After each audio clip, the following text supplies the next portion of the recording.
welcome back to Prime Wealth. We're so glad you're here with us today. Yeah, it's great to see you all. We've got a really exciting episode lined up for you. Absolutely. Today we're diving into something that I think everyone over 40 can benefit from. It's our financial independence roadmap. Right, and financial independence, it sounds like a big term, but it's really about having the freedom to make choices that align with your life goals, you know? Exactly. And we'll break it down for you step by step. So if you've ever wondered how to get there, or if you're already on the path but want to refine your journey, this episode is for you. We'll cover some practical strategies like budgeting, investing, and even how to think about retirement savings. And of course, we'll share some relatable stories and tips that can help you feel more empowered in your financial journey. Yeah, and I think it's important to remember that it's never too late to start making changes. Every little step counts. For sure. And, whether you're just starting to think about this or you've been planning for years, there's something here for everyone. So let's get into it and start mapping out your financial independence journey together. Yes, here we go.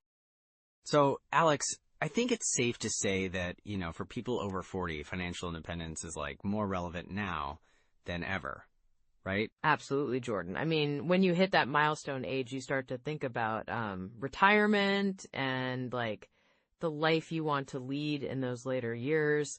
It's really a crucial time to evaluate where you are financially. Right. It's you've spent decades working and saving, but then you realize that maybe you haven't really thought about what financial independence looks like for you personally. Exactly. And, there's this statistic that says about 43% of Americans over 40 have less than $10,000 saved for retirement. That's a pretty shocking number when you think about it. Wow, that's really eye-opening. So for those folks, it's where do they even start? I mean, it can feel overwhelming, right? For sure. And it's not just about the numbers. There's also this emotional impact. People might feel anxious or even embarrassed about their savings, especially as they see friends and peers, doing well. Yeah, I totally get that. I mean, social media can make it feel like everyone else is, cruising into retirement on a yacht or something. Right? But the reality is many people are struggling. I've had clients come to me who are in their 50s, and they're just starting to really think about this stuff. It's never too late to change course, but the sooner you start, the better. That's so true. I mean, it's if you're over 40, you still have time to make adjustments, but you've got to be proactive. Exactly. And the trends today are also shifting. We've got longer life expectancies now. People are living into their 80s and beyond. So if you retire at 65, you could potentially have 20 to 30 years to fund. That's a long time. Right. And then there's the impact of inflation, which, it keeps creeping up. What might seem like a comfortable nest egg today could really lose its value over time. Yes. And let's not forget healthcare costs. They're rising faster than many people anticipate. So planning for those expenses is critical. Definitely. It's a lot to think about, but I guess that's where having a solid financial roadmap comes in handy, huh? Exactly. It gives you a clear path forward, and you can prioritize what matters most to you. Whether that's travel, helping your kids, or just enjoying peace of mind in retirement. Yeah, I love that idea of prioritizing. I mean, it's not just about saving money, but also about what you want to do with it. Right. And I've seen clients find real fulfillment in, having a plan that aligns with their personal values. It can be very empowering. So true. I remember talking to a friend of mine who's in her late 40s. She realized she was spending so much on things she didn't even care about. Once she started focusing on what truly made her happy, her financial outlook changed dramatically. That's a perfect example. It's about aligning your spending with your values, right? When you do that, financial independence feels much more attainable. Yeah, and it's not just about cutting expenses, but also finding ways to increase income. Have you seen more folks considering side hustles later in life? Definitely. Many people are tapping into their skills or passions, whether it's consulting, freelancing, or even starting a small business. It keeps them engaged and, can boost their finances significantly. That's so inspiring. And it's like, it keeps you young too, right? Engaging in work that you love can have such a positive impact on overall well-being. Absolutely. It's all connected. Financial independence isn't just about the money. It's about living a fulfilling life. And for those over 40, there's this unique opportunity to redefine what that means. It feels like the perfect time to take stock of what you have, what you want, and how to bridge that gap. Exactly. And, it's important to emphasize that it's never too late to start. Many people think they're behind, but even small steps can lead to big changes over time. Right. I mean, even if it's just setting aside a little more each month or like reevaluating investments, every bit counts, right? For sure. And having a financial coach or advisor can make a huge difference. They can help you navigate your options and create a personalized plan tailored to your goals. That's such a great point. It's like having that support can really keep you accountable and motivated. Exactly. And it's about making informed decisions, not just reacting to life circumstances. So as we wrap up this part, it's clear that thinking about financial independence is crucial for anyone over 40 today. Yes. And it's all about taking control of your financial future, which is empowering. Absolutely. So let's dive into some core strategies that can help our listeners take those first steps toward their financial independence roadmap. Welcome back to Prime Wealth. Today we're diving into some core strategies and rules of thumb for achieving financial independence. I'm really excited about this topic. It's such a game changer, right? Absolutely, Jordan. Financial independence is all about taking control of your money, so you can live life on your own terms. Yeah, and I think for a lot of folks, it can feel overwhelming. Where do you even start? Right, that's a common feeling. So, let's break it down into some simple steps. First up, you need to know your numbers. Know your numbers. That sounds simple enough. What do you mean by that? Well, it's really about understanding your income, expenses, and savings. You want to track what's coming in and what's going out, like for a month or two, just jotting everything down. So, like a budget. Exactly. But more than just a budget. Think of it as a financial snapshot. You'll see where your money goes, which can be eye-opening. I bet. And once you have that snapshot, what's next? Next, you want to establish an emergency fund. Something that can cover 3 to 6 months of living expenses. It's your safety net. Right, because life can throw curveballs, like unexpected medical bills or car repairs. Exactly. And having that cushion can really reduce stress. Plus, it allows you to take calculated risks in your investments. Speaking of investments, when should people start thinking about that? Well, once you've got your emergency fund, you can start investing. A good rule of thumb is to aim for 15% of your income towards retirement savings. 15%? That sounds like a lot. I know it can feel that way, but remember, it's about consistency. Even if you start with a smaller percentage, just get in the habit of saving. So it's more about the habit than the amount, right? Exactly. And you can gradually increase that percentage as you get more comfortable. And what about retirement accounts? Should people focus on those? Definitely. If your employer offers a 401k, take advantage of it, especially if they match contributions. That's free money. You don't want to leave that on the table. Yeah, free money sounds great. What if someone doesn't have a 401k? Well, then consider opening an IRA, an individual retirement account. There are traditional and Roth options, each with their own tax advantages. Okay, so it's about finding what works best for your situation. Exactly. And remember, the earlier you start, the more you can benefit from compound interest. It's like a snowball effect. Your money makes money. That's a great visual. So we've talked about knowing your numbers, having an emergency fund, and investing. What's next on the list? Next, it's crucial to minimize debt. High-interest debt, like credit cards, can really eat into your finances. Right. Those interest rates can be brutal. What's a good strategy to tackle that? A good approach is the snowball method. Focus on paying off your smallest debts first.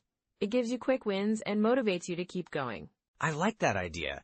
Quick wins can really help build momentum. Absolutely. And once those small debts are cleared, you can tackle the larger ones with more confidence. And while we're on the topic of debt, what about student loans? Great question.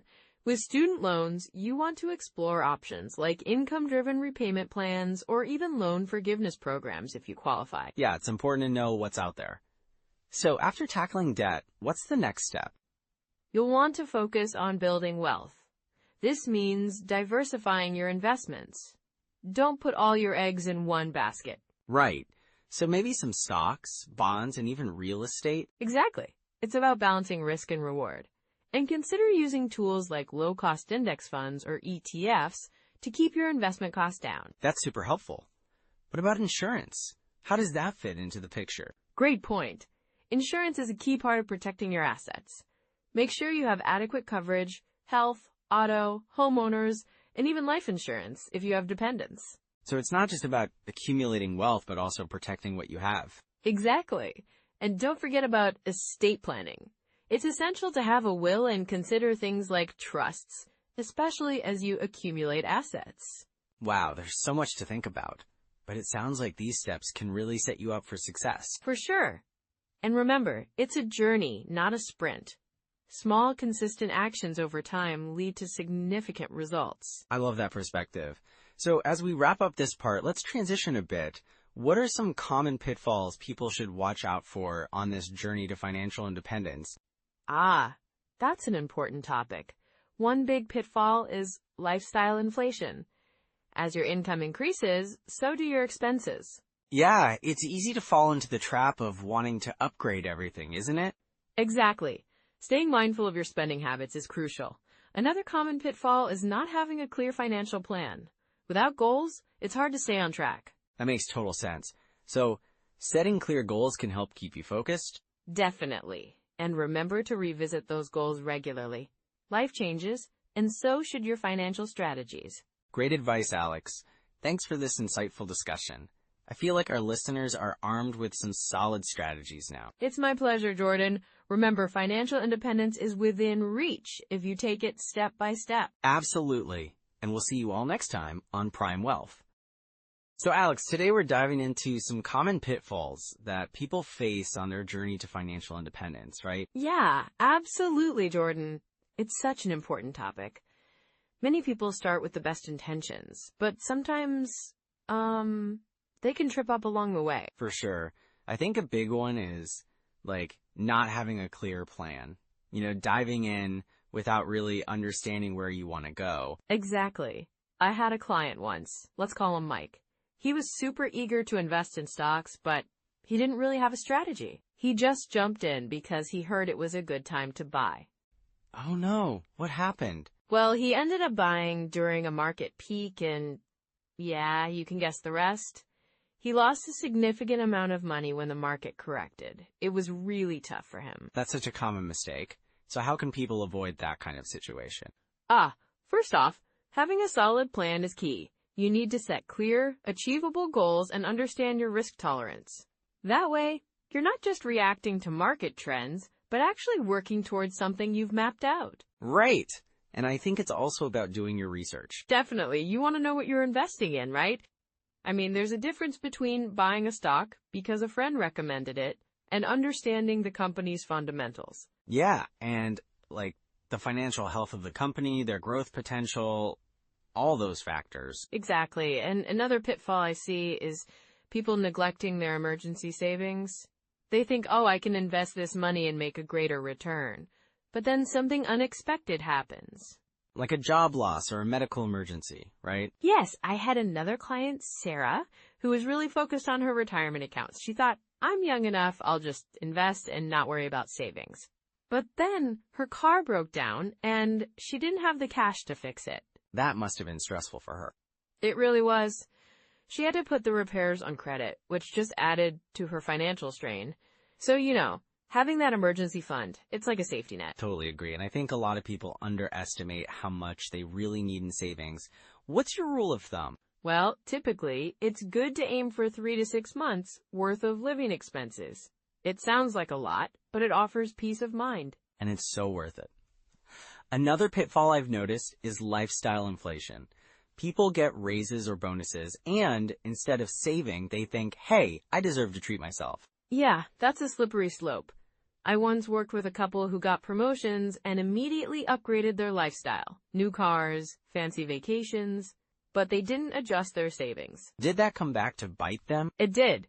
A few months later, they faced unexpected expenses and realized they had very little saved up. They had to scale back, and that was really frustrating for them. That's tough. So how can folks prevent that from happening? A simple approach is to follow the 50/30/20 rule. You allocate 50% of your income to needs, 30% to wants, and 20% to savings. It helps keep spending in check while still allowing for some enjoyment. Love that. But what about debt? I feel like so many people carry that burden, especially with credit cards. For sure. Credit card debt can be a real killer. I had a client, let's say her name is Lisa. She was juggling multiple credit cards, and the interest rates were just piling up. Oof, that sounds stressful. Yeah, she was only making minimum payments, thinking she'd get to it later. But as you can imagine, that debt just kept growing. She realized she needed to tackle it head on before it spiraled out of control. So what did she do? Well, we worked together on a debt repayment strategy. She focused on paying off the highest interest card first, while still making minimums on the others. It's called the avalanche method. And that can really help people get a grip on their finances. Absolutely. And it's all about changing that mindset, recognizing that carrying debt is often just not sustainable. Right, and speaking of mindset, I think a lot of people can be afraid to ask for help.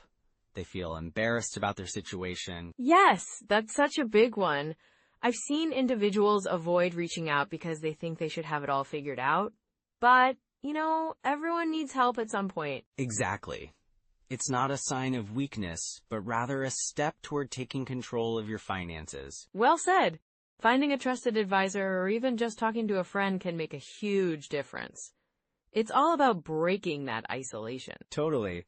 And another red flag I see is, ignoring retirement savings. People think they have time, but time flies, right? It really does. I had a client who didn't start saving until her late 40s. She was shocked to see how much she had to catch up on. Wow, that's a wake-up call. So what's your advice for those who might be in that boat? Start saving as much as you can, even if it's a small amount. Compound interest is your friend. The earlier you start, the more time your money has to grow. And it doesn't have to be perfect, right? Just taking that first step is key. Exactly. And if you can, take advantage of employer matches on retirement accounts. That's free money. Yes! So many people overlook that. It's like, why leave money on the table? Right? And just remember, the journey to financial independence isn't linear. You'll face bumps along the way, but recognizing those pitfalls and adjusting your strategy can make all the difference. Well, this has been such a great conversation, Alex. I feel like we've unpacked a lot of important stuff today. Thanks, Jordan. It's all about awareness and taking proactive steps.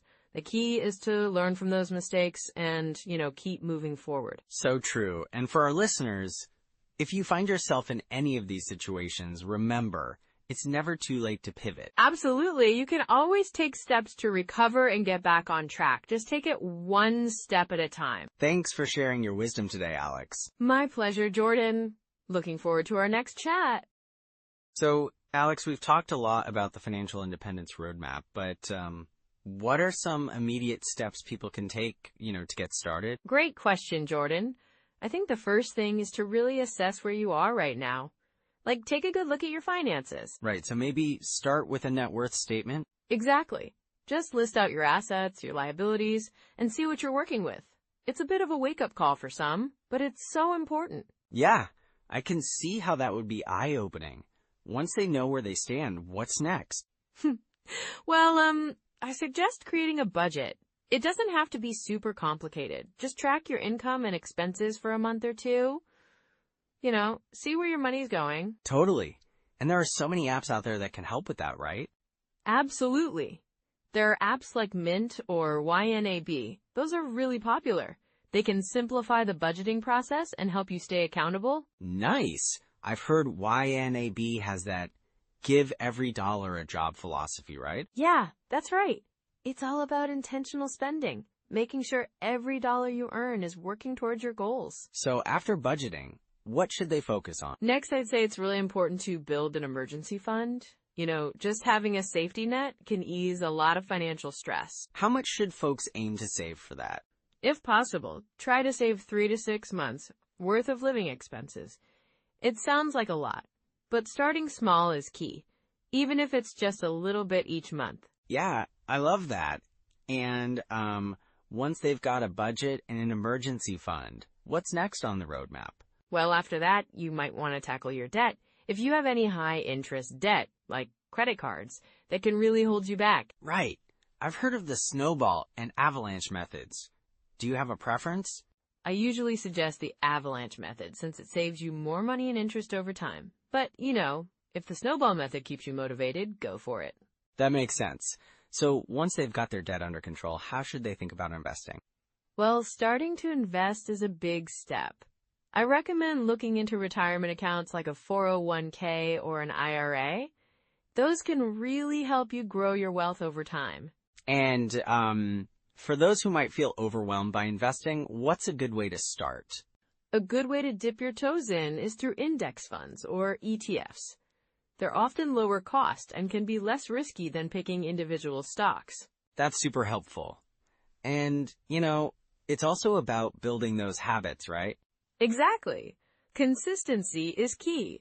Set up automatic contributions to your savings or investment accounts. It takes the pressure off. Oh, I love that idea. So it's like, set it and forget it, right? Yes.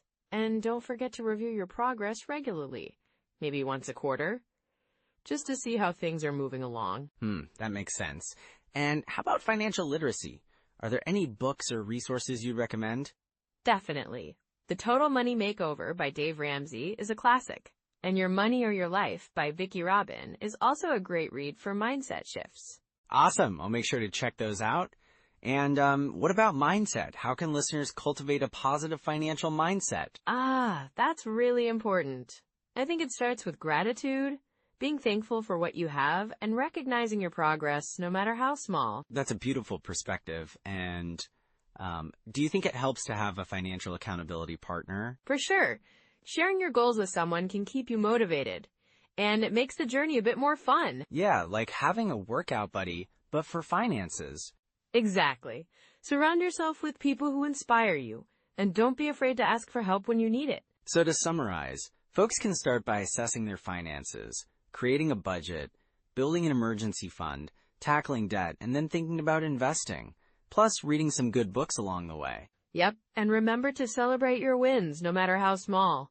Each step counts towards your financial independence. I love it. This has been such a helpful conversation, Alex. It feels so achievable when you break it down like this. I really hope it encourages listeners to take those first steps.